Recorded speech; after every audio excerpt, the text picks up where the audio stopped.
Alam mo ba, bago dumami ang Asians sa Amerikas, unang pumasok doon ang mga Filipino? Oo, tama yan.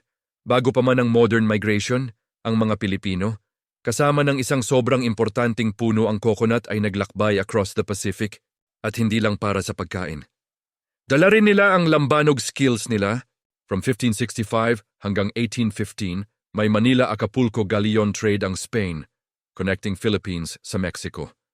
Dalang ginto, silk, spices, at coconuts. Pero hindi lang yan. Kasama rin sa cargo ang mga Filipino sailors at farmers, tinawag na Indios Chinos ng Spanish. Sila ay dinala sa coastal Mexico, Colima, Guerrero, Michoacan, para magtanim ng coconuts at turuan ang locals kung paano alagaan ang tree.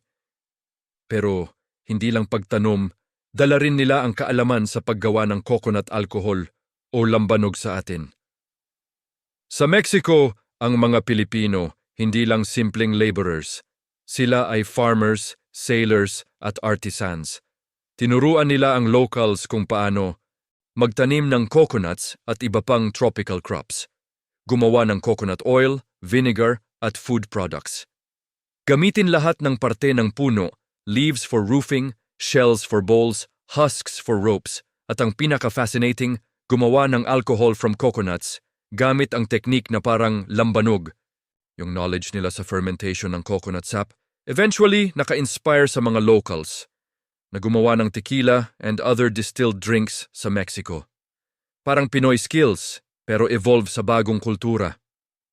Alam mo ang pinaka-interesting? Maraming coastal Mexicans today may Filipino bloodlines. Features nila, family names, at kahit culinary techniques, maaaring galing sa mga early Filipino settlers. At yung coconuts, flourish sa Mexico, naging parte ng local diet, sweets, oil production, at alcoholic drinks. Lahat dahil sa unang Filipino hands at kaalaman. Ang legacy nila nakikita pa rin sa food at sa cultural practices. Kaya next time, makakita ka ng coconut sa Mexico o may lasing na Mexican drink. Tandaan mo, hindi lang yan basta fruit o tequila.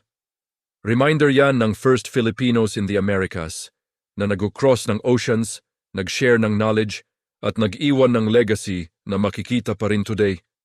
Sa tao, sa pagkain, sa drinks, at sa mga mukha na parang Pinoy.